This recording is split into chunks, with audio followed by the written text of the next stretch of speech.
Boy, they'll do anything to keep from releasing these files, won't they? Welcome, everybody. Welcome to the show. You are now watching Permission to Exist. I am your host, Permission to Exist, also known as PTE. Today is Monday, March 2nd, 2026.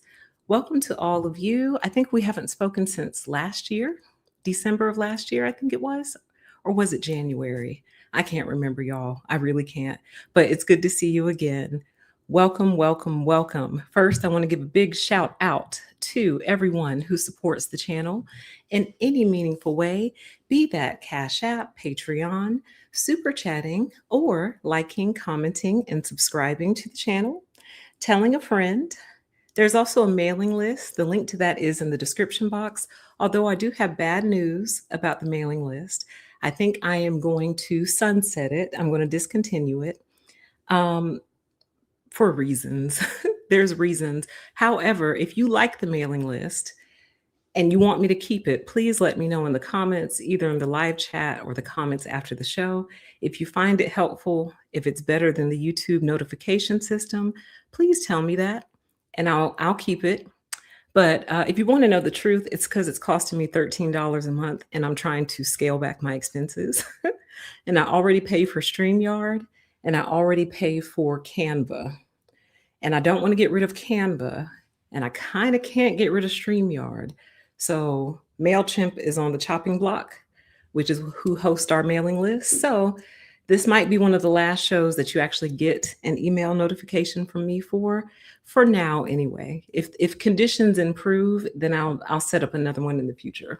But I did want to let y'all know that. So if you have not joined the mailing list and you want me to keep it, now's a good time to go ahead and get on that mailing list. But thank you to everyone who has supported the channel thus far. I appreciate you all, and my channel members. I appreciate you as well. Okay, so where do we begin? Welcome to everyone in the chat. Where do we even begin? I have spent the last month kind of in a state of disbelief and kind of in a state of distress as well, because I just cannot believe this is the world we're living in. I really can't. I cannot believe how ridiculous everything has gotten and how sick and twisted. And the more we find out and the more we learn, for a person like me, as we make these discoveries, as these files come out and we learn more and more and more, I'm just constantly connecting it to everything in our world and everything in our life. And I just see it everywhere. So for me, it's almost like an answer has been given to me. And the question started like 10 years ago when I started this channel. And I feel like I've received my answer. The question, why has narcissism risen in our society? Well, because the people who run our society and sit at the highest levels appear to all be pedophilic, sadistic, sick, twisted monsters, real monsters, not imaginary, not play monsters, real monsters. And because they sit at the top, they affect and influence everything underneath them. So they own the business, the capital, the whatever. They sit at the top. Then you have your CEOs. Then you have your executive level. Then you have your senior managers. Then you have your middle managers. Then you have your frontline managers. Then you have your employees. And I just see how a person who could eat babies could design a workplace that is miserable to be at and in and work for, why people who need justice within these workplaces can't seem to get it, because they don't realize they're reporting up a very sick, sadistic, twisted, pedophilic structure, which for me, as much as we've dived into this topic over the past 10 years, it never occurred to me that that would be the final boss. You know what I mean? What I had put everything on was these are really sick control freaks. They're psychopaths. They're sociopaths. And yes, they are all of those things. Some of them are racist as well. and misogynistic as well, which for some reason these traits travel together.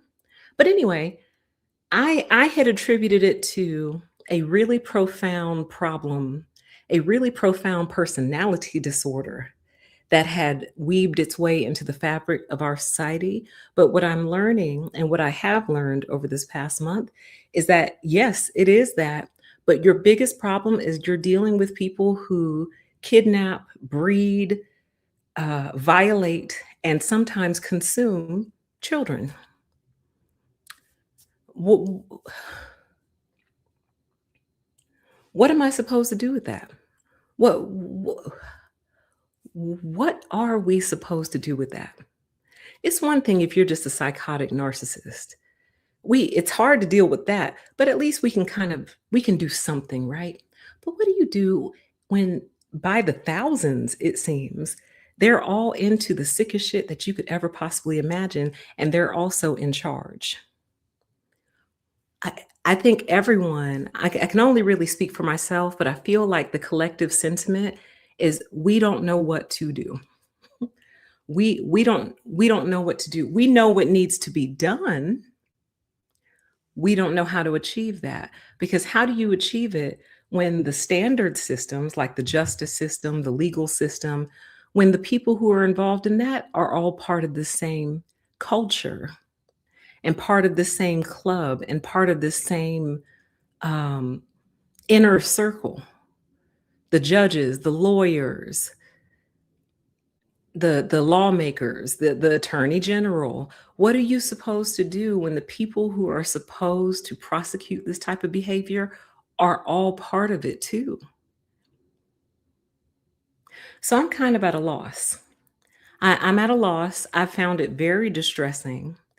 I think the whole concept of what was happening with Epstein and all his clients and all the victims and people's lives he impacted, the whole concept is distressing.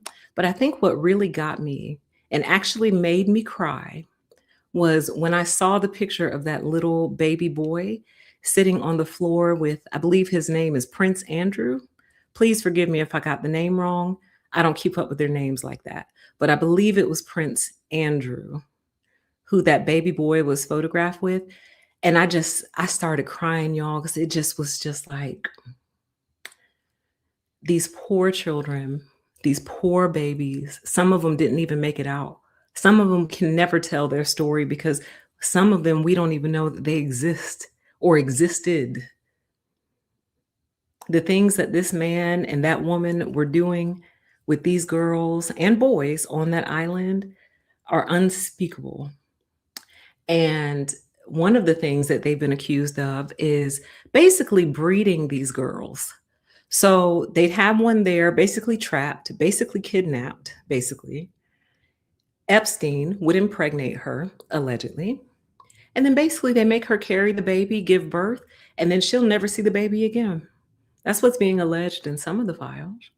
So some of the victims, we don't even know that they ever existed because they never got a name. They never had a birth certificate, no social security number, nothing. We don't even know that they existed. They were simply born to satisfy the sick fantasies of the people running our world. And I just I can't get that out of my mind. And I'm really, really, really bothered by it on multiple levels, y'all. Multiple levels.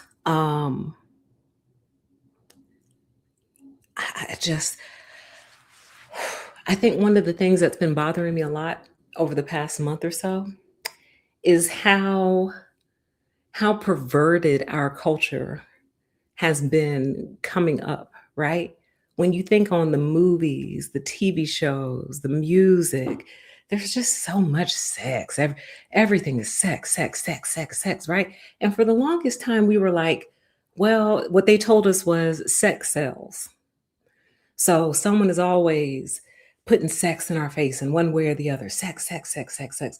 And I think we just all accepted it as part of life. Like, okay, fine. Human beings have sex. That's what they do. And every now and then they like to watch artistic forms of it or listen to it in music or whatever. I think we just kind of just didn't pay any attention. But now knowing that It's coming from creeps. Like the executives are creeps and into really creepy stuff. And so that's why they would sign off on and pay for the type of music that's been put out on our airways for decades now. That's why they're okay with it, because they're into that kind of stuff. I have a theory that some of the primarily female, but probably a few male celebrities as well, when you see them go on the red carpet and they're like half naked, or like you can see their boobs, or you can see the outline of their feminine parts, and basically they're naked, basically. And we're like, oh, why would she do that? Or some people are like, oh, she's edgy and avant-garde and blah blah. This is high fashion. No, it's probably one of her creep executive sponsors saying, I want you to go on the red carpet with basically nothing on.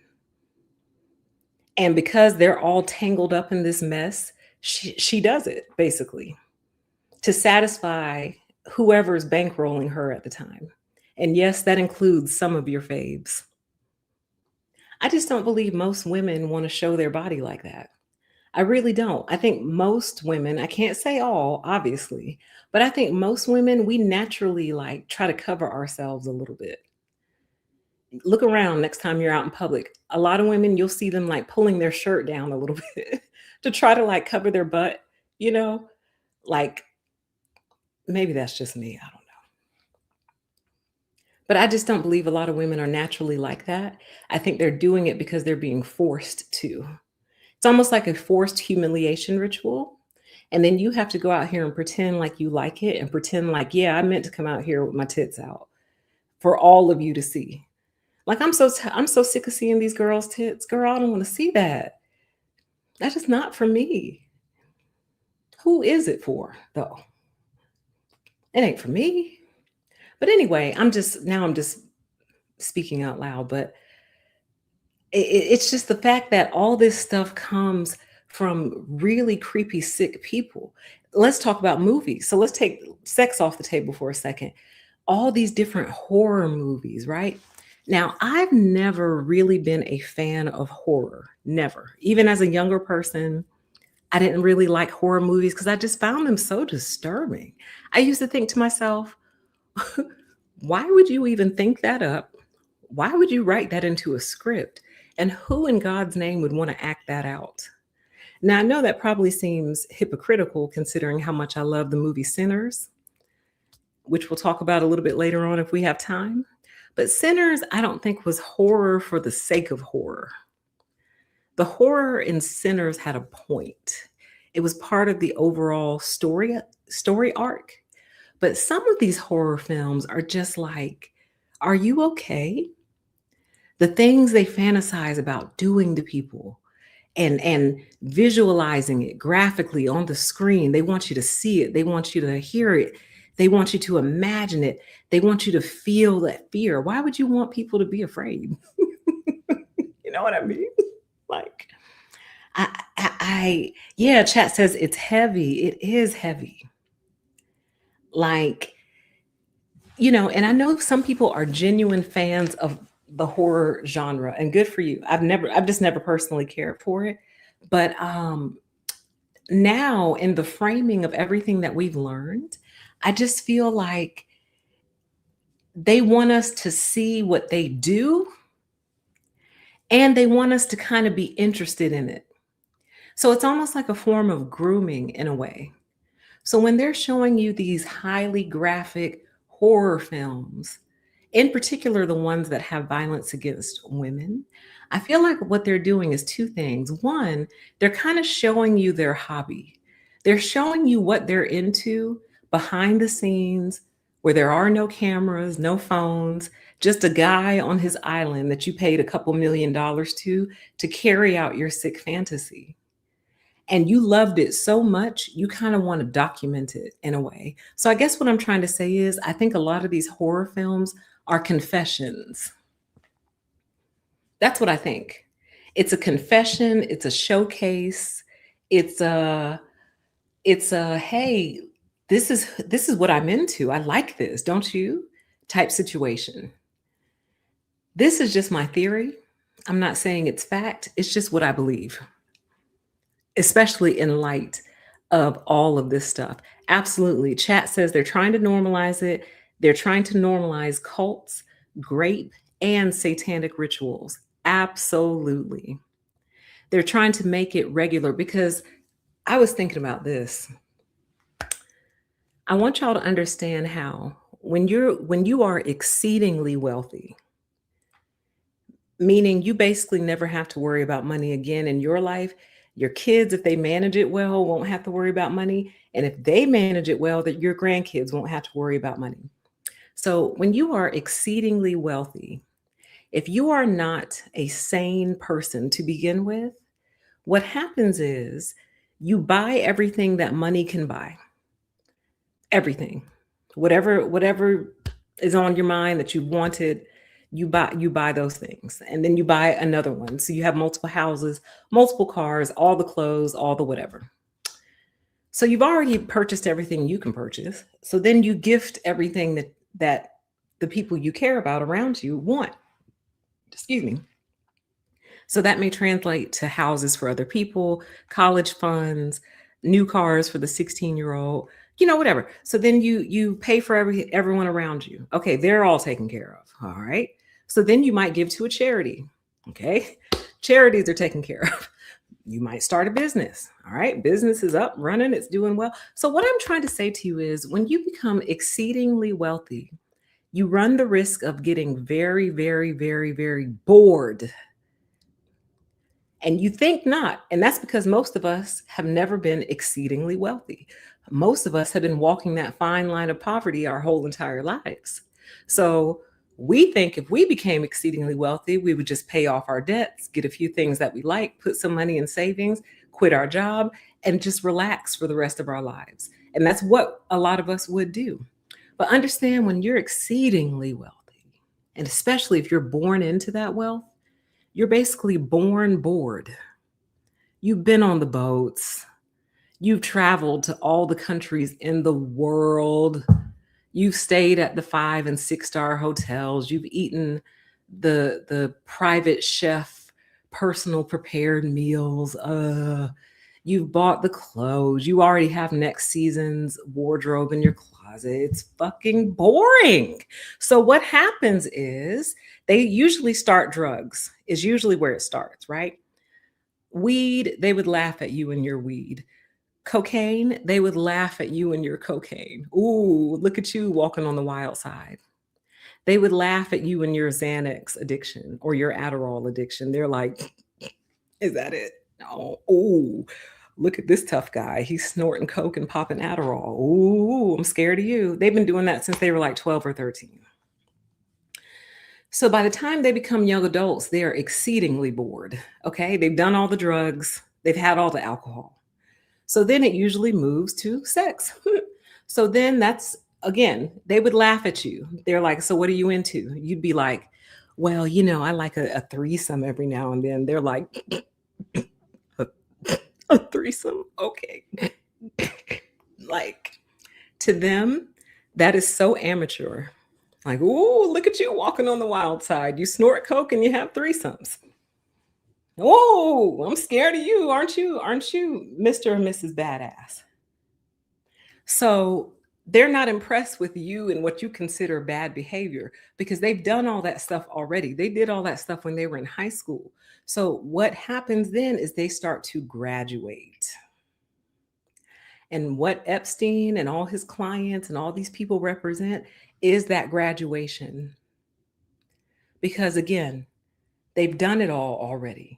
So the only thing that's left are things that are exceptionally taboo, things that are not allowed, things that are immoral, things that are illegal, extremely illegal. That's all that's left because their money has already purchased everything for them. So they end up at the final boss, which I guess is eating babies. Like I just, I can't look at these people the same, y'all. I really can't. Like I saw a picture of a board of directors the other day on LinkedIn, and I just looked at them and I was just completely disgusted. I'm like, I just feel like y'all are into some of the nastiest shit on planet Earth. I just believe that about you. Now I'm stereotyping you. They spent their whole lives stereotyping everyone else. Well, now I'm stereotyping you. And I wouldn't leave my children anywhere around you. I wouldn't let them go to your summer camps. I especially wouldn't let them go to your Christian camps. Oh God, no, no, no camps. You're not taking my child away from me for 3 months and they sleeping out in the middle of the woods with a bunch of weirdos. Absolutely not. They can go for the day and then mama gonna come pick them up and bring them home. But nah, no camps. Anyway, I say all that to say that I have been deeply disturbed by, oh wait, sorry, there's one more point I wanted to make on that. I was thinking about like how people climb the corporate ladder, right? And I think it's been well known for a while that it's who you know, obviously, duh. Networking, obviously, duh, right? But here's what I think actually happens. This is another one of my theories. Let's say you have a manager, right? And let's say they're looking at this person to become maybe executive level. And so what they do is they'll do an offsite team building activity where everyone has to leave their home for a weekend and be with the team, right? And hopefully you get a hotel. But in my case, it was a cabin in the woods. Some of you already know that story, so I won't recap it. Anyway, here's what I think happens. I think they get people away from their homes, away from their families. And basically, it's almost like a corporate hazing ritual. So the first phase of the hazing ritual is the fact that you have to leave your family for 3 days. And they don't care if you're a mother, a father, a caretaker, they don't care. You have to come to the team building. They get you away. That's phase 1 of the hazing. Phase 2 is, will you drink with us? Right? Hey, we're on a team building. It's all good. We're off site. Have a beer, have a wine, have a tequila, have a whatever. Will you get sloppy drunk with us? That's what, where are we at? Phase 3 or 2? 2 or 3? We'll just say 3. Now, here's the next level. Most people are going to bow out after they got through drinking with the executives. And those people are not eligible for promotion. Who's eligible for promotion? The person who stays out on the patio after everyone else has gone back to their room to go to sleep. It's the person who stays out on the patio and waits for the I don't know how people actually bring this up, so I'm just going to guess. They wait for the, so do you do coke conversation. There's probably does anyone actually know? Yes, chat says loyalty testing. Yes. Does anyone actually know how people get into that conversation? Because I know how people ask about marijuana. They'll say, hey, do you smoke? But I don't know if people walk up to people and say, hey, do you do coke? Like, is that a thing? Anyway, anyway, everyone's gone to bed. It's just the executives and this manager they're looking at. And it goes from here, have a drink to, hey, we're going to do a couple lines. You want one? Now, some of us would be like, no, I don't do coke. And it's like, oh, sorry. We won't do it in front of you or whatever. That person is no longer eligible for promotion. Then there's people who would hesitate because keep in mind, these are the executives sitting with you saying, hey, we're about to do some coke. You want some? Now, the good girl and me would be like, no. Number one, because I don't do coke. I've never actually done coke before. But number two, I would be thinking, they're trying to like set me up. They're trying to get me in trouble. They're trying to get me fired. They want to see if I'd be stupid enough to agree to this in front of all the executives. That's where my mind would go instantly. But then you have category number 3, which is, hey, we're about to do a couple lines of coke. You want some? And that person goes, hell yeah. Shit, yeah. I don't listen. I don't know. I'm starting to fall out of street lingo. Okay. I'm keeping up. I got mogging, looks maxing, all that stuff. All the other ones. I'm keeping up for the most part, but I don't know the drug chatter. Okay. So anyway, that person. Oh, okay. Is that how they say it? Chat says, let's do some real party drugs. Is that how the conversation is brought up? Oh, interesting. Chat says, I was actually recently at a function where everyone was doing snow upstairs. What I can tell you is that it's assumed they don't actually ask. Oh, that is so interesting. I wonder if they can look at you and tell. That's so interesting. I've probably been left out of so much because they probably look at me and go, she don't do no coke. Don't invite her. Mm, that's deep. I'm having an epiphany. That's why I can't get a promotion because I won't go do coke with them. Hmm. Anyway, my point in saying all that, and again, this is just my theory, this is my thought process, is that the people who make it to the upper ranks are those people who, just like the chat said, are loyalty tested and they pass. They pass the loyalty test. And here's why, because keep in mind what we started off the top of the show with. We're dealing with people who at the upper levels are eating babies. And when they're not eating them, they're violating them in other horrific ways. So they need to know that the people who are coming closer to the top can be trusted. And how do you develop trust with someone when you are into some really criminal shit? Like the chat said, you loyalty test them. Hey, will you get drunk with us? Hey, will you do a little coke with us? And I'm sure it goes further than that. I have no doubt that it actually goes further than that, but that's just what my mind is cooked up. And the person who says yes all the way and keeps the secrets, that's the person who's going to get that promotion. And it doesn't matter how much school you have, it does not matter how talented you are, competent, capable. It doesn't matter how much people like you. If they can't trust that you won't run and tell that everyone was upstairs doing coke, you'll never get the promotion because they're going to be doing a lot of unethical things that they need you to be on board with.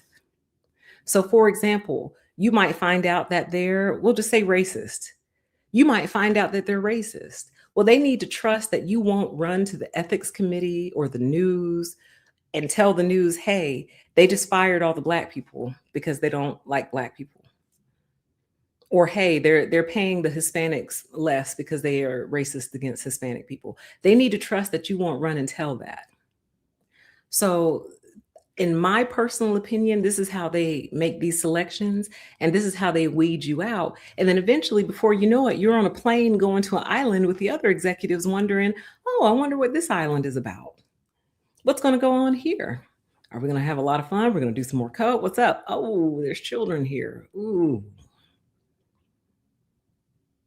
Exactly. Chat says then you pass out and wake up tampered with. Exactly. But you better not say anything.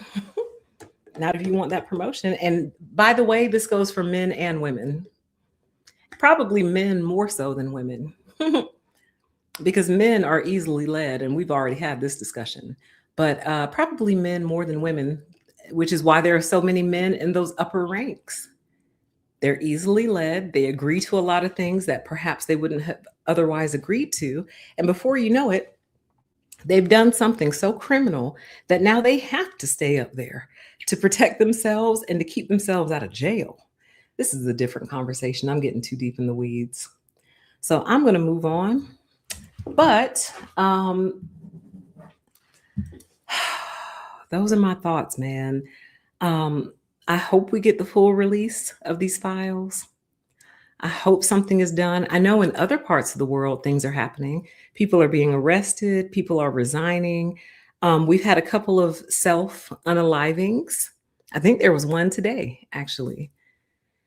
People being implicated in these files, and this person went ahead and deleted themselves. So things are happening. Oh, I do have one more thing to say. I'm sorry. And then I'll move on. Here's what I believe is happening, because a lot of the sentiment that we've seen on the internet is people are feeling like nothing's going to happen, nothing's going to change. They'll release all the files and things will continue as they are, right? And you have every right to believe that, because up until this point, we have not seen any meaningful change, or we haven't seen any real action that implies justice is coming, right? However, here's what I think is happening behind the scenes, y'all. I think assets are getting moved around. I think money is getting moved around. I think things are being put in other people's names, properties, stocks, whatever. whatever that carries monetary value, I think it's getting moved out of one person's name into other people's name. For example, children or family members, mothers and fathers, if they're still alive, sisters and brothers. Things are getting moved around because these people know that it won't be long, basically.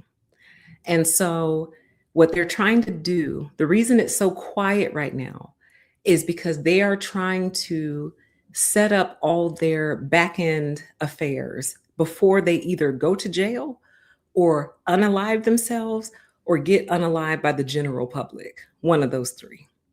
So they want to make sure everything is in order before that happens. That's the reason one, that it seems like nothing is happening. Reason two is, oh, and they also have to make new selections for leadership, because reason two, this thing is so pervasive that when it falls, it's going to fall mightily. There's going to be people going down who in a million years, you never would have suspected them of such a thing. And so when it falls, they need to make sure things are in place so it doesn't completely collapse. So right now, people are getting moved around, getting promoted, getting rehired, being pulled out of retirement. You know what I'm saying? This is what's happening right now because these people are either getting ready to flee the country, they're getting ready to get arrested, they're going to unalive themselves, or they're going to be unalived by the general public. One of those. So that's why I think it's so quiet. And then I believe this quote came from Pam Bondi. I'm not sure, but I think she's the one who said, if we prosecute everyone in the files, the entire, what did she say? The entire economy will collapse or something. And then everyone's been like, okay, did you honestly think we'd be like, oh, well, the economy, don't prosecute them. It's okay that they violated children and adults and, broke all kinds. It's okay. We want the economy to be okay. No, collapse it, burn it to the ground if that's what's necessary. Because we've all been suffering up under it's just so disappointing. Like, you're not even like a super intellect. You're not like a brain. You know what I mean? We are suffering under pedophiles, y'all. Everything that you can think of that we are having problems with in our society is because these people can't keep their hands off children. And they'll go to war to protect their right to keep violating children. Everything. It's not some mastermind or some genius behind the scenes. It's a pedophile, a whole bunch of them behind the scenes, murderous pedophiles at that. This is who we're up against. And I just find that so it's annoying and really disappointing. Like, if you're going to dominate me and be horrible towards me, at least be a genius. You're not even genius. You're just nasty. You should have been put down long time ago, like a rabid dog. But you have prospered in spite of, because you're protected. But anyway, let me move on. Hello, everybody, and welcome to the show. I just want to touch on this war that apparently we're in now with Iran. This is nothing that other people haven't said already, but it's just stunning the lengths that these people will go to prevent the full release of these files. You'll start a whole war, which some people called months ago. They said he's going to start a war to prevent going down with these files. And he did. I think it's ridiculous. I think it's so stupid. My entire life has been marked by war. And you'll have to forgive me because I don't remember the actual chronological order, but the furthest back I can remember is like the Gulf War, which I think was around 1991. Then I think Desert Storm. I don't know if that's the same one. Then there was another one somewhere in there. And then there's been so many, I can't keep up. And now this one. It's like the war machine is always going, always. I don't think there's been a peacetime in my entire lifetime. I don't think. I'm not sure, though. I would actually have to look that up. I'm going to look that up later. Has there been a peacetime in my entire life? I don't think so. And I think there won't be, and here's why. Because the boys have to play with their toys, honey. Imagine investing billions of dollars into missiles, drones, tanks, machine guns, ammunition, all the stuff that's required, planes, everything that's required to make war happen or be war ready, right? If that stuff is just sitting around for years and years collecting dust, the boys get bored. The boys get bored. And it's almost like, come on, man, we got billions of dollars in missiles. We don't have anybody we can shoot them at. Oh, I was right. 1990 to 1992, the Gulf War. Yep, I remember all that. And oh, as a little girl, I was so scared. It's so sad. I was so afraid. I remember talking to my parents, like, "Mommy, are we gonna be okay? Daddy, is it gonna come here? Like, is the who knew? Boy, they should have said, just sit back, kid. It's only gonna get worse from here." That's what they should have said to me. I was so concerned. I was such a concerned little child. Always been old. I've always been like 90, like 95 years old. Always. But anyway, um, it's just nobody wants this. You're bombing and killing innocent people. You bombed a school that had 100 little girls in it. And I think almost all of them lost their lives. You just love tearing shit up. You know, God, I have so much on my mind. I have so much on my mind. I need to start a deeper PTE again because some of this stuff just doesn't belong on this channel. It belongs over there. But like,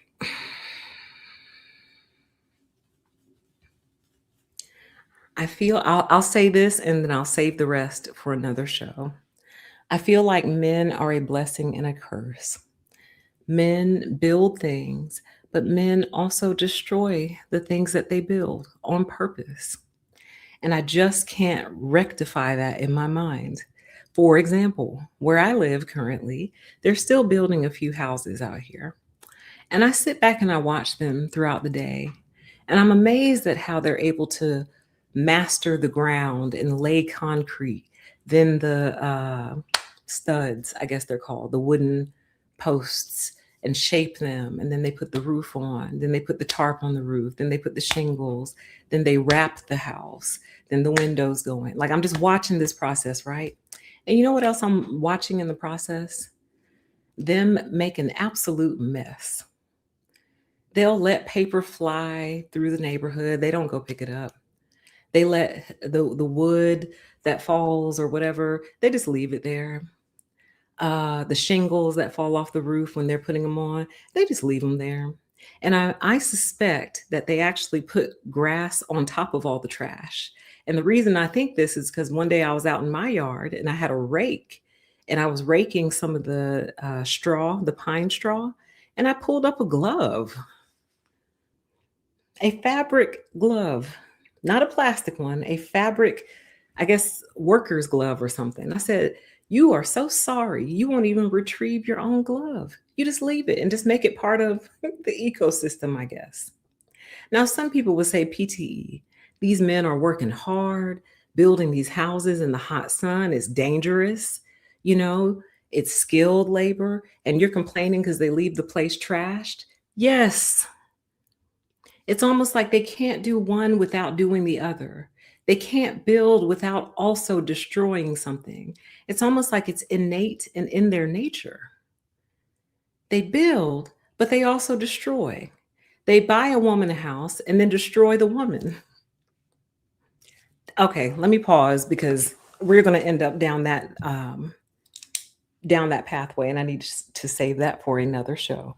So if you all are interested in me continuing that thought, please let me know. So moving on, I don't support this war. I think it's stupid. I'm so angry at how most Americans are struggling financially, and we don't have money to help us, but we got money to go kill people. I want y'all to really think about that.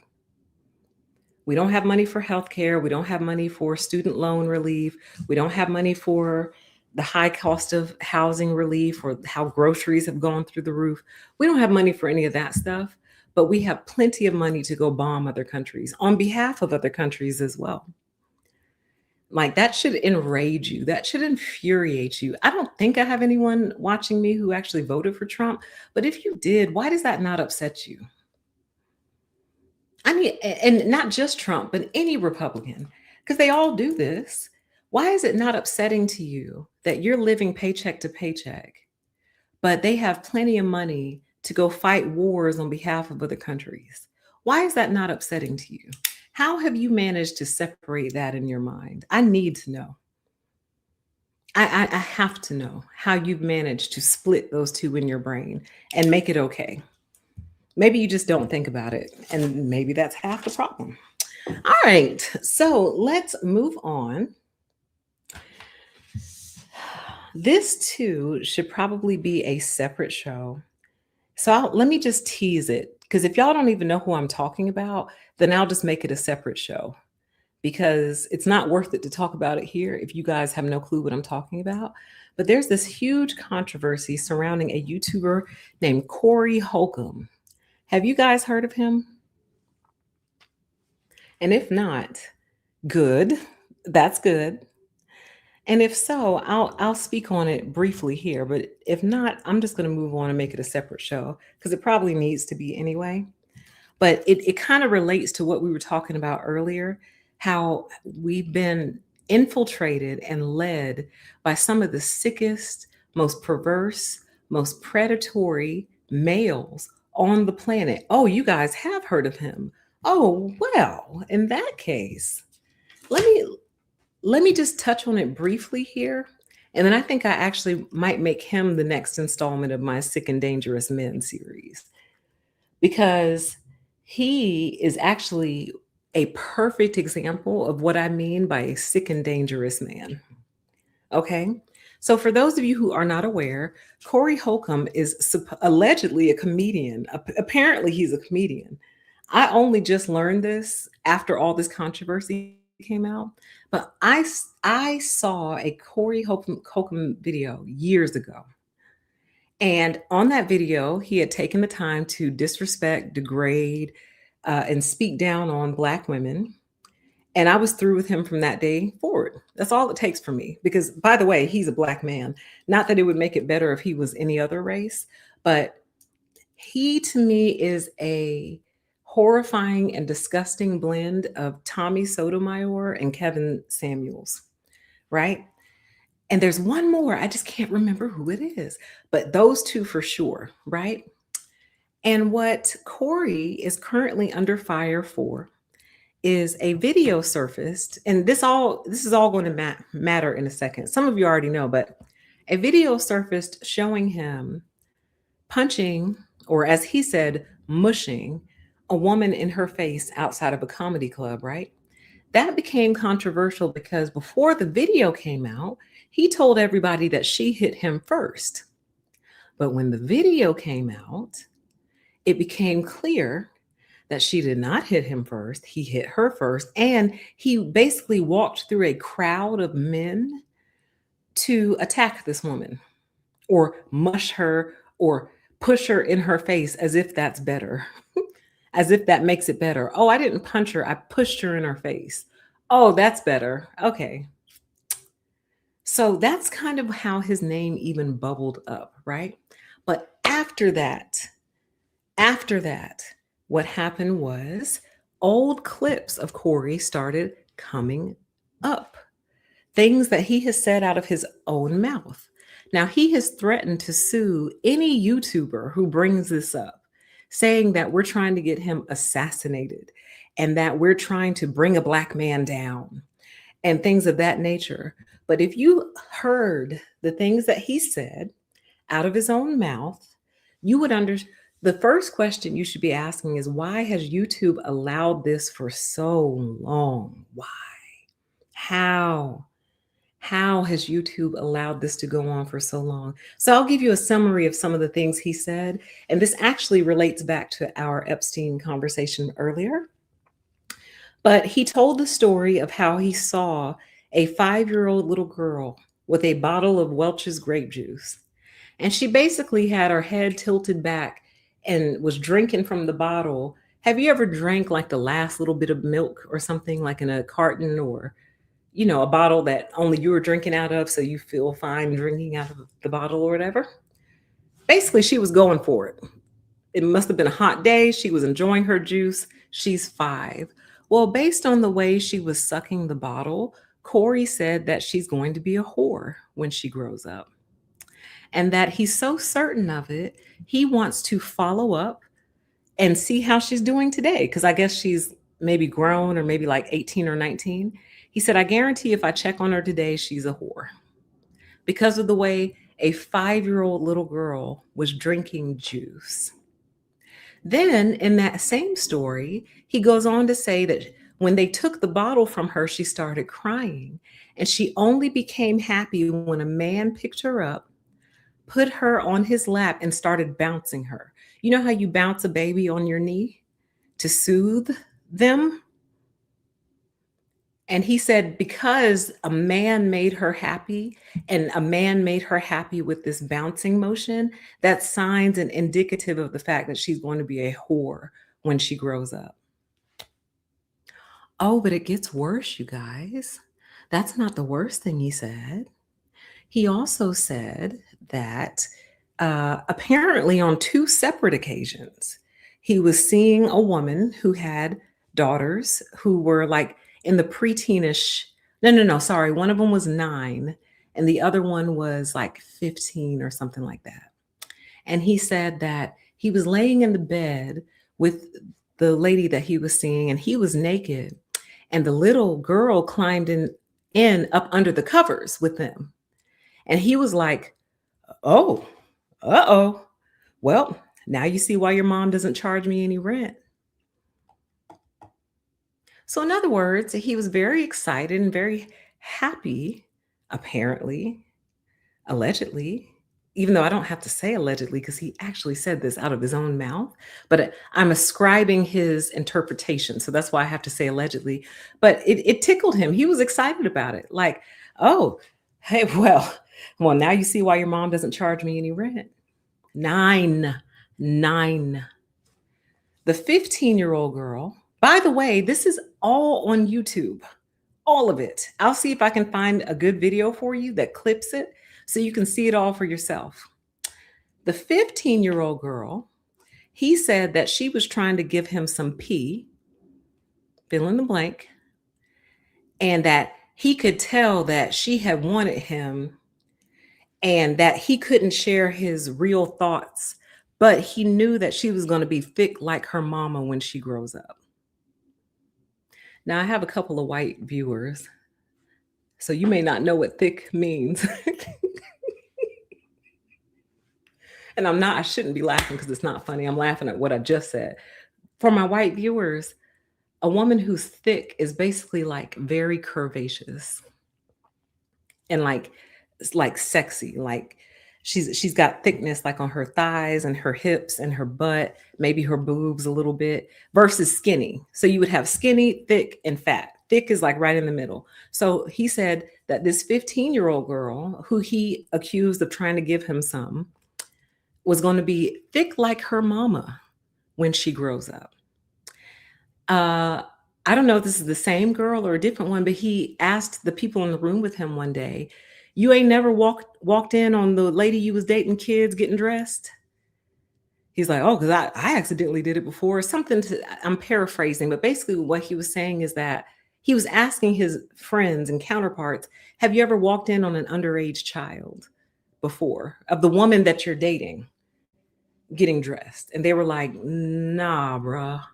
He was like, oh, almost like happens to me all the time type situation. This man needs to be in jail. Why he's not in somebody's prison, I don't know. Another time, he posed the question to the people in the room with him, will you get in trouble if you spoon a child? You know how you spoon your lover? Will you get in trouble if you spoon a child? And in this one, I don't know if it was a Freudian slip, but he was asking about a boy. He said, yeah, like if you tell him to take off all his clothes, then you get behind him and spoon him. Will you get in trouble for that? I'm just doing research. Uh, I'm just trying to figure out, what the crime would be, or something like that. And then the final one that I can actually remember is that he was talking about how he went to Iceland and how apparently the legal age for consent in Iceland is 13, and how in the States, we've been brainwashed, he said. We've been brainwashed to believe that, uh, I don't know if he said child or girl. Oh, no, I'm sorry, a whole, HOLE. He said in the States, we've been brainwashed to believe that a whole is not ready basically for sex. And the whole has been on planet Earth for 13 or 14 years. So his argument is the whole, HOLE, the whole has been on this planet for 14 years. What do you mean I can't have sex with it? It's 14 years old. So what he's basically saying, 14 years is a long time for anything to exist on the planet, and he should have access to it. So in Iceland, the age of consent is 13. And he said, in Iceland, the age of consent is 13. And the only thing I think is messed up about it is the fact that you can't give them anything after you're through with them. So apparently in Iceland, you can't like buy them gifts and things like that, because then that would be considered prostitution. So as long as you don't buy them any presents, you can go over there and have your way with them, allegedly. So one of the people on his panel asked him, did you take advantage of the laws in Iceland? And his response was, I had a great time in Iceland. That was his response. Okay. So when you take the sum total of it, oh, and he was also advocating for 16-year-olds being at their prime to deliver you the healthiest baby possible. I kid you not, y'all. I promise you. Let me see if I can just find the video. I'll drop it in the chat so you can go check it out for yourself. You don't have to take my word for it. Go look at it for yourself. Now, I'm going to send you to someone's channel. His name is Poetic Flacco. I'm very proud of the work that he's doing on this. He's one of the main ones who's been threatened by Corey, because Corey's saying that people are trying to take him down and expose him, right? He thinks that the elites are doing this to distract from the Epstein files.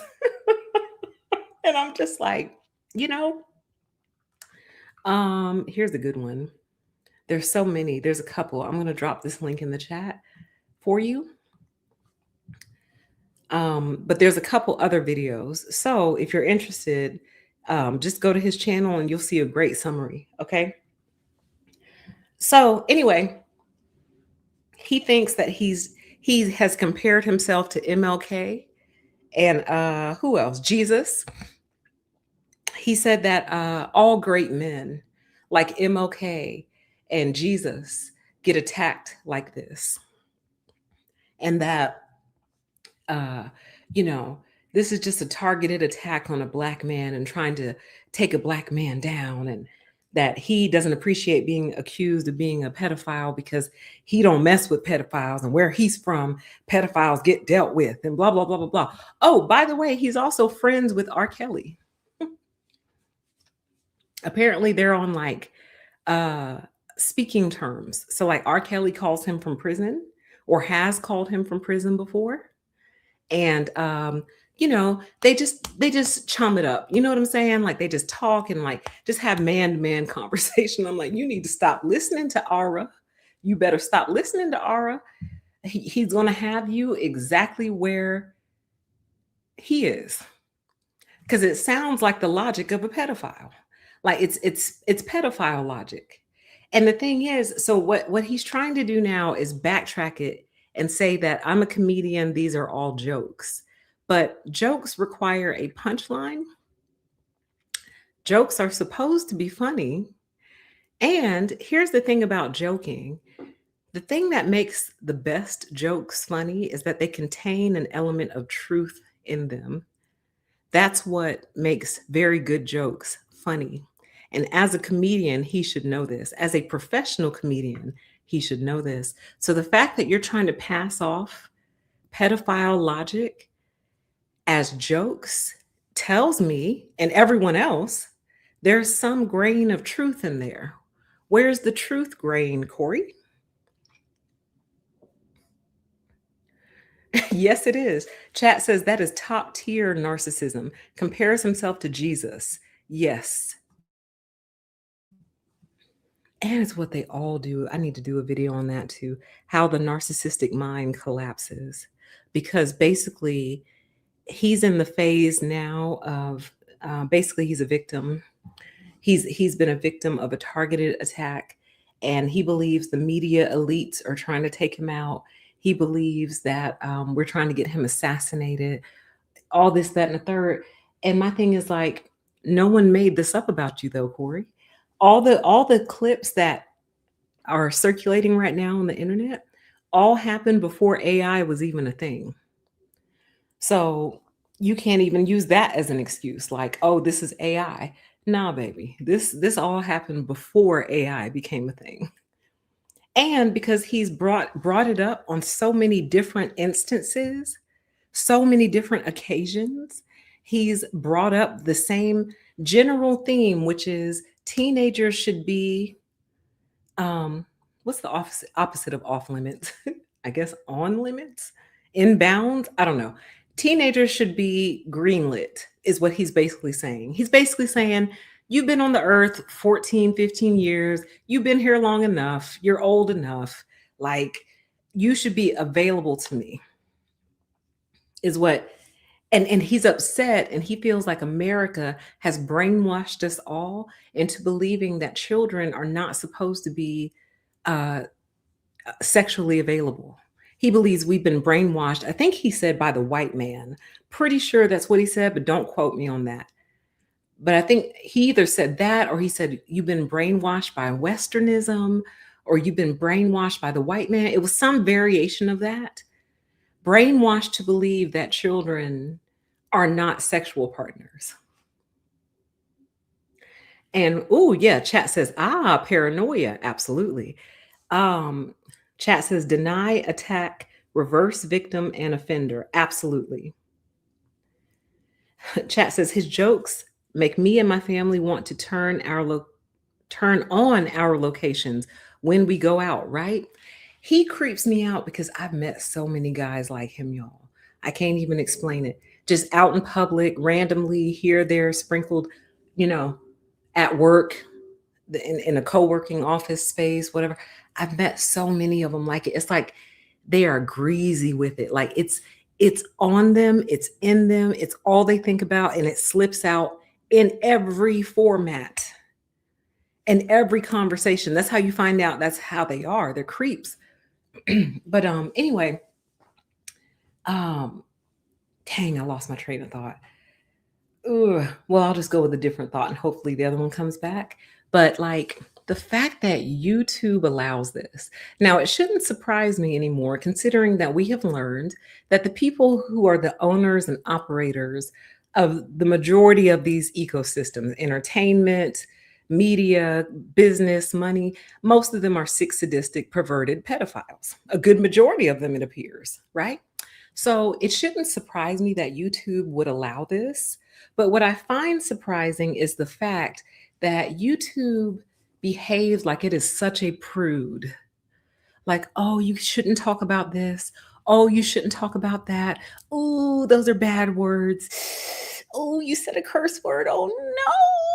Oh, no, we have to derank you.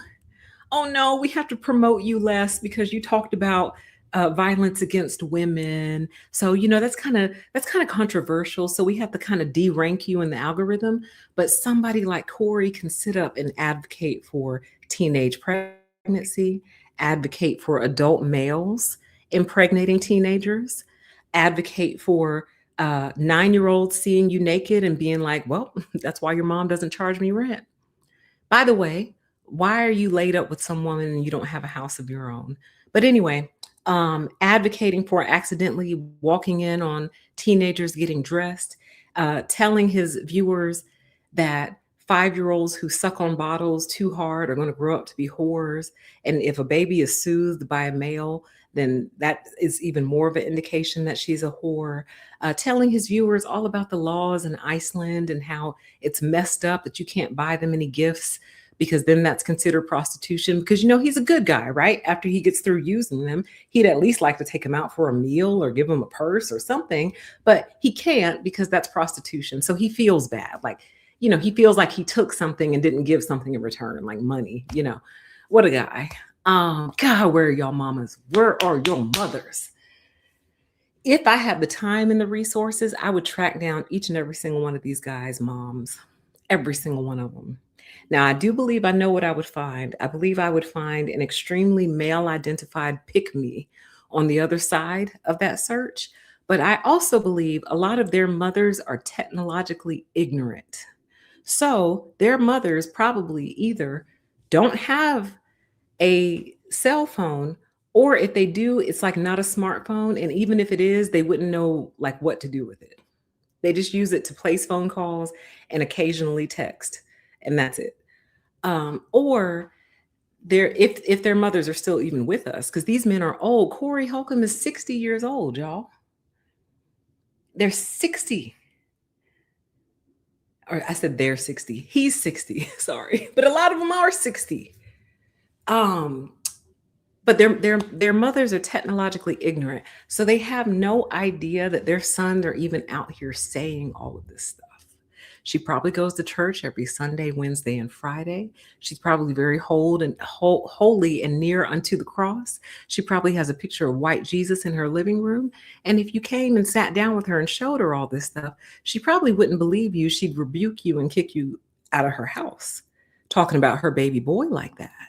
But I just need to know who nourished this monster in her womb and gave it to the world. I have to know. I want to talk to these women. This is what I want to do. Like, I would give all of this up and start a new channel where I interview the mothers of these podcast bros. I want to talk to your mama. How did your son get like this? And my whole entire premise of that show would be me playing clips to their mothers and getting their mom's live reaction to the clips, because I need to know. The scientist in me has to know how this happens. I don't want to talk to their dads because I honestly believe that they are probably duplicates of their fathers, but I have to know. I want to talk to that mom. There should be studies. I agree. I want to talk to that mama. But anyway, I bring that up and I bring the whole Corey situation up, and he might come up again. We'll see. To say that, number one, this is what I was talking about when I say how it's infected every area of our life. Like, Corey's a nobody compared to the clients that Epstein was working with, but still that mindset got passed down to him. Do you see? The mindset of taking advantage of young women and young girls, the mindset of children are not off limits, the mindset of a grown man not even being interested really in women of his age or close in age. Like, Corey could get a 40-year-old woman and still have a 20-year age gap. You see what I'm saying? But he doesn't want a 40-year-old. He wants a 16-year-old, allegedly. He's interested in normalizing interactions and involvement with people whose minds have not even finished forming yet. That's what he wants. And he even said so. He was like, no. Because listen, I know some people who the parents agreed to it and they signed off on it. And she got married when she was like 15, and they still together to this day. They still together to this day because he had an opportunity to shape her mind. So he had a chance to mold her mind from when she was young. And so because of that, they grew together. They grew together and they still together to this day. I promise y'all, I'm not making it up. Go look it up. You could start with the video that I linked in the chat, and then you can go from there. There's hundreds. Many people have been talking about this. But I said, oh, there's no way I can overlook this because this goes with everything I've been talking about in my Sick and Dangerous Men series, in my video, Misguided Members of MGTOW, all that stuff. This is what I've been talking about. So, and I think what's happened with Corey is this. I think that he has gone so long with his ideas unchallenged. Number one. Number two, he's surrounded by people who won't challenge him and might actually agree, including a woman named Darlene. Hi, Darlene. You should be ashamed of yourself. And if I were you, if I were your PR agent, I would say you need to disconnect from this man today. Disconnect, sever all ties, break any contracts, pay any contract breaking fees, because it's about to get real bad for all of you. Because everyone is looking at her too. Everyone's looking at her like, how can you sit there when he speaks about women this way? How can you sit there when he speaks about children this way? I think she has a child, might be grown now, but I think she's still a mom. How can you sit there when he speaks about young women and being with teenage girls and getting them pregnant, and you just sitting there just laughing the whole time? He's not paying you that much. There's no way. And you just sit there and you co-sign it. You should be ashamed of yourself. And I think the next installment of Sick and Dangerous Men that I'm going to do is going to be titled Sick and Dangerous Men and the Women Who Support Them. I think that's coming next. Yeah, they've been looking at her because it's like, I could understand if you just met somebody, you don't know who they really are, and they catch you off guard. But the first time he caught you off guard with that, you should have disconnected from him and said, "Oh, I can't stand beside this. I can't sit with this. I don't want to have my face next to his face in videos and pictures and stuff. No, no way." But she shows up. She's simple. I can tell. I hate to say that, but I can tell just by looking at her. She's simple. She's simple. But that doesn't excuse it. Just because she's simple does not mean that she's let off the hook for any of this. But yeah, she's simple. She's real simple.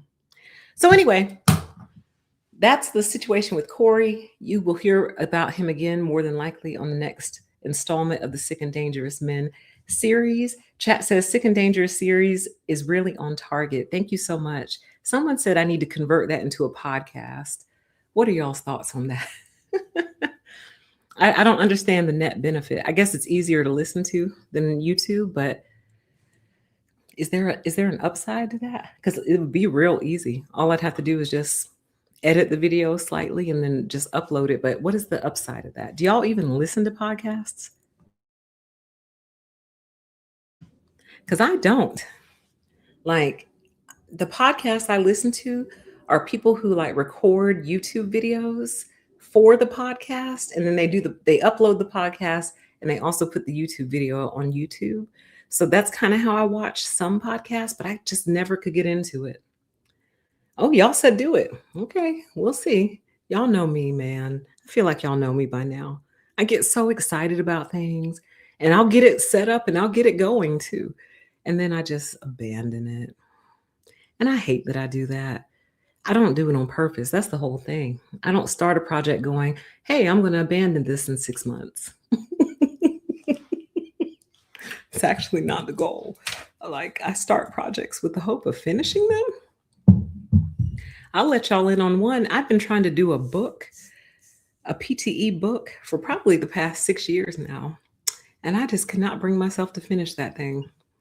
It's supposed to be a coffee table book, a big coffee table book. I need 3 of me. That is what I need. I honestly just need 3 other PTEs, and I could accomplish everything I need in life. So, okay, let's move on. I was going to talk about Candace Owens and Erika Kirk. Do y'all want to talk about them real quick? Because if not, we can move on and I'll wrap the show. Um, while I'm waiting on an answer for that, I do want to say shout out to the Sinners cast and crew for the award season sweep. I was hoping for an award season sweep, and so far we're sweeping, baby. Like, oh my goodness, I'm so excited to see it, y'all. Love it so much. For those of you who missed my analysis of Sinners, the movie, let me drop a link in the chat. Oh, y'all do want to talk about Erika and Candace? Okay, let me let me grab this link. So I did. Oh, dang it! I made it members only. Well, I guess I could just make it public real quick. Um, I did a review on the Sinners movie a couple months ago, and in it, I was like, I hope y'all win all the awards. Dang, it is members only. Let me switch it to public, save, and then I'll drop the link. Because they deserve it, y'all. Because I can't even begin to tell you. Here's the link to the Sinners review. I can't even begin to tell you how much I don't watch TV and how much I don't watch movies. I just don't have time, but I also don't have interest. Like, so many of them are just so stupid. Like, I saw Weapons. I thought that was one of the dumbest movies I have ever, ever seen in my entire life. And I went into it with such high hopes because I love that type of stuff. I don't like horror, but I love like thriller, a little suspense. Y'all know I love going far out a little bit. So, like, if there's like a far out kind of element to it, love that. So there was like a little bit of a far out element. There was mystery. Where did the kids go? Why are they running like this? Who's this weird ass lady? Like, I was all in. I was totally invested. And I watched that movie and I was like, I cannot believe y'all spend money on this. I can't believe y'all pay for studio time and directors and producers and wardrobe and actors and actresses and makeup and script. I can't believe y'all spend money on this kind of stuff.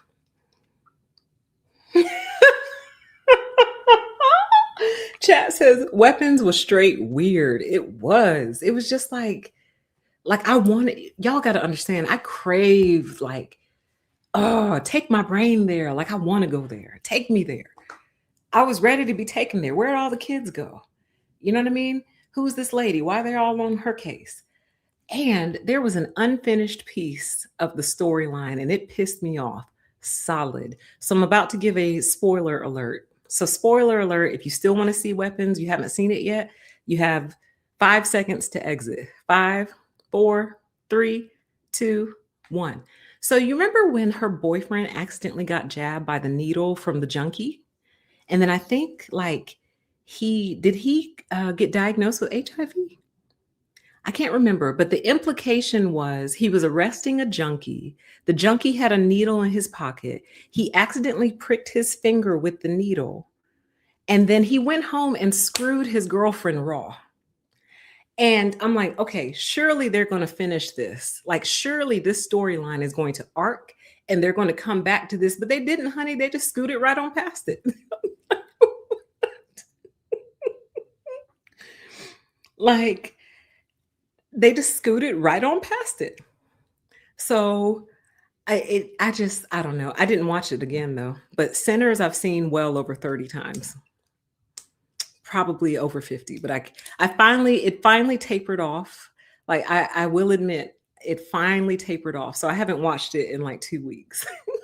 But when it first came out, when they first released it, I just watched it over and over and over and over again because I just love it.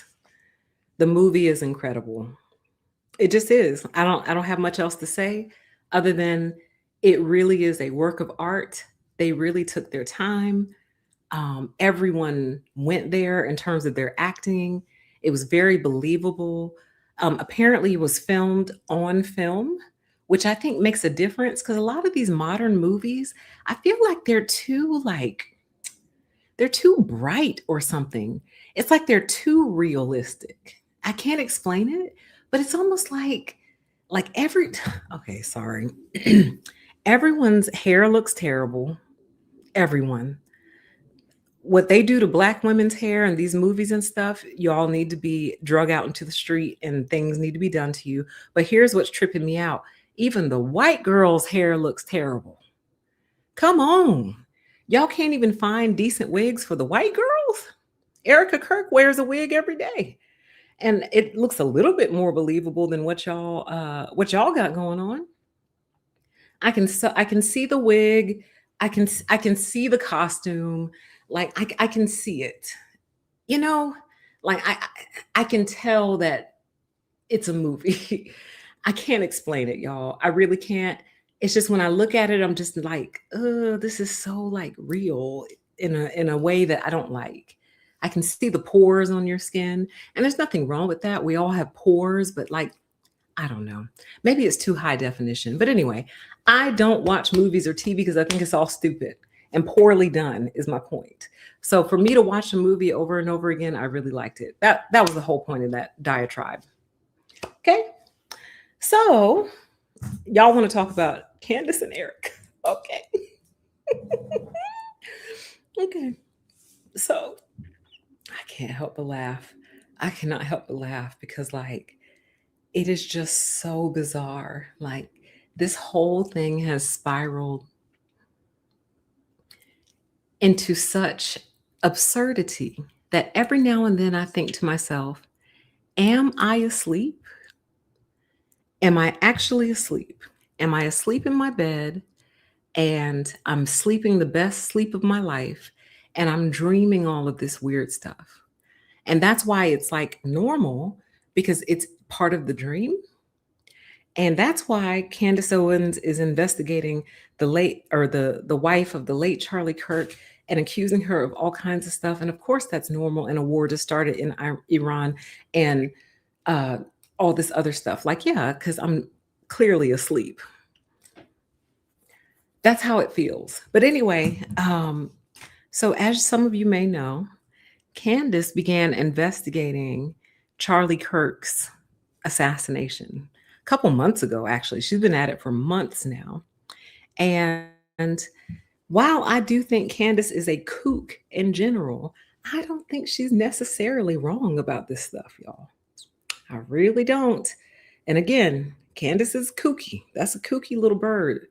But I don't think she's necessarily wrong. I think sometimes she gets like Candace's mind is interesting because she'll be tracking, right? And you're tracking. And then she'll deviate off into bees and how she saw bees and had a dream about bees and the bees means. I'm like, oh, Candace, come back, girl. And again, I'm sure people could say the same thing about me, right? But here's the thing about me. I recognize when my thoughts are actually far out. I recognize it. I'm like, okay, I recognize this is far out, but I'm going to tell you anyway. I recognize when my thoughts are completely unhinged and other people would look at you and be like, are you okay? I actually recognize it. I don't think Candace does.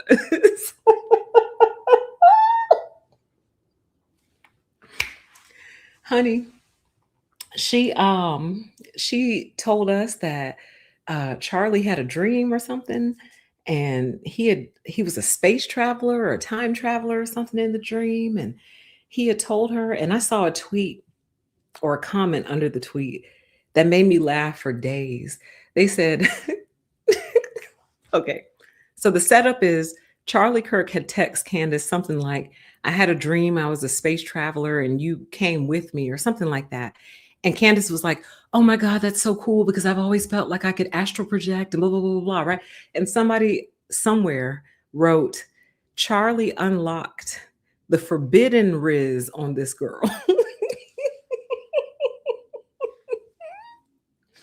So in other words, what they were saying was that Charlie was running forbidden game on this girl. Like, yeah, mama, see, you know what I'm saying? I had a dream about you and everything, and we were space travelers, you know what I'm saying? And I was there and you were with me, and we were just going through timelines and projecting and looking into the past and the future at the same time, baby. And she was like, yeah, yeah, yeah, yeah. Except it didn't click.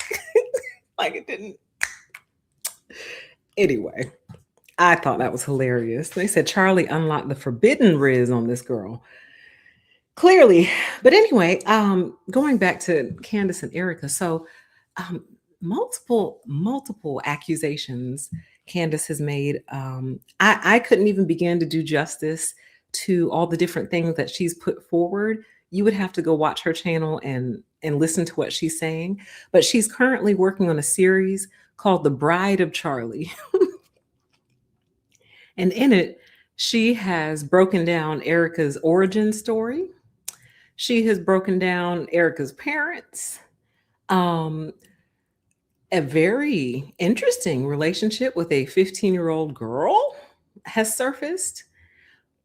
But now Candace is saying that Erika may not have even been born female. So listen, again, for me, it's feeling very dream state. It's feeling very PTE is lost somewhere in a coma, and none of this is really happening. Trump was never elected president. And any day now, I'm going to come out of my coma, and maybe PTE never even happened. Maybe I'm hallucinating all of this because it's just too weird. Like, it's just so strange.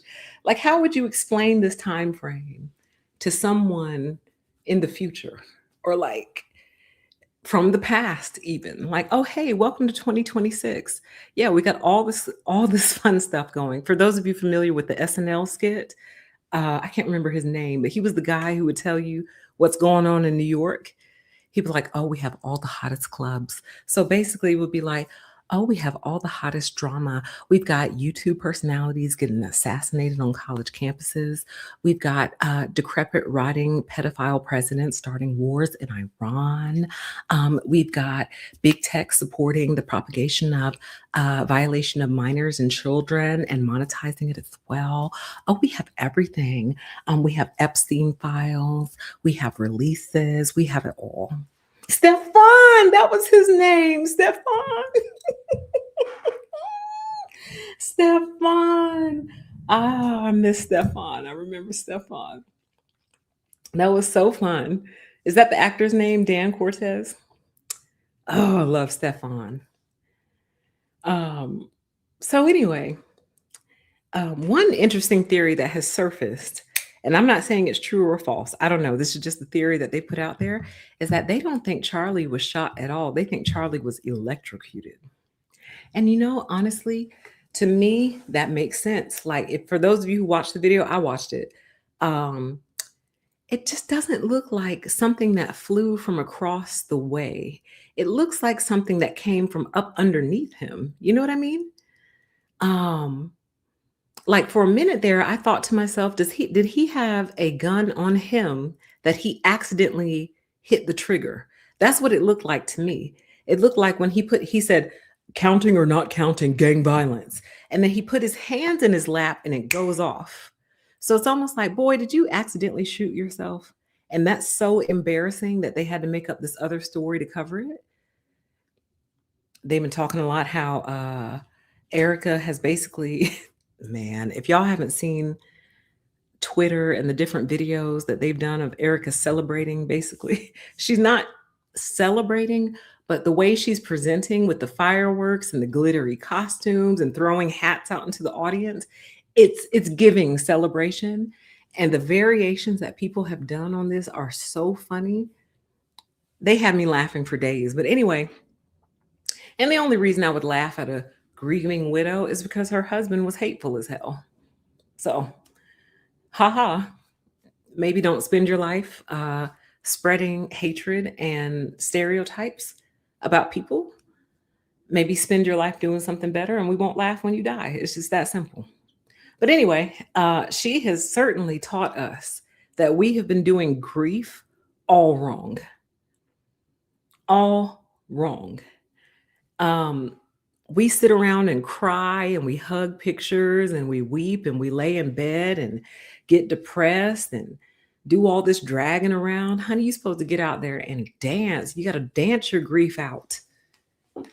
Light some fireworks and pump the jam, pump it up while this beat is stomping. That's how you're supposed to grieve. We've been grieving all wrong.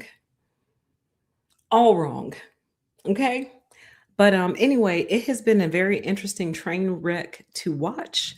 I don't know where Candace is going with this, but she does not appear to be stopping anytime soon. So if you want some interesting, interesting material from a truly kooky little bird who may not be wrong entirely, go check out Candace's channel. Okay? All right. Where should we end this show tonight? Where should we end? Oh, let me check my Q&A. Let's see. Did anybody drop anything in Q&A? Welcome, everyone. It's so good to see y'all. Chat says, what is my prediction for Dump's demise? Dump. We know who Dump is, the orange one. Y'all don't want to know. It's not going to make you happy. But if you're truly interested, oh, the actor was Bill Hader. Okay, not Dan Cortez. If you're truly interested, I just want to warn you that my prediction is not going to make you happy. But I think this man is going to live a long time. And I hate to say it. I hate to say it, but I just know it. I just feel it. He's going to be one of those who goes to like 101. I really believe that. And I'm so sad about it. I'm so depressed about it. Because like I said in the last show, this man he stole my youth from me, and he stole your youth from you as well. And he has destroyed our country in a way that I don't actually think can ever be repaired. And if he has done anything good, the good thing that he's done is he surfaced what was still there, but we didn't think existed anymore. So it's almost like if, let's say, your house has termites, right? And you call in pest control and they treat for termites, and they come to you and they give you your bill and they say, okay, we're all done. All the termites are gone. You're good to go. And you say, thank you. You send them on your way. Trump is almost like someone else who comes along and says, hey, you know, you still got termites in your house, right? And you're like, no, I don't. I literally just paid somebody to treat them and get rid of them all. He said, oh, yeah, let me show you. And then he actually comes into your house, tears it up. But in the process of him tearing your house up, he's showing you there's a nest right there. There's a nest right there. There's a nest right there. Oh, come with me. Boom, boom, boom. Tear this up. You see all them right there? Yeah, I don't know what you just paid for, but he didn't kill all these termites. They're still very much in existence, and they're still very much destroying your house. That is what Trump has done. Trump is the nosy neighbor, or the overconcerned. No, he's not an overconcerned parent. I don't think he could ever be that. Trump is the random guy who stopped by to tell you, actually, you do still have termites. And you think they're gone, and you're going to continue to live in this house thinking that they're gone. They're actually not. Let me show you. Or here's a better example.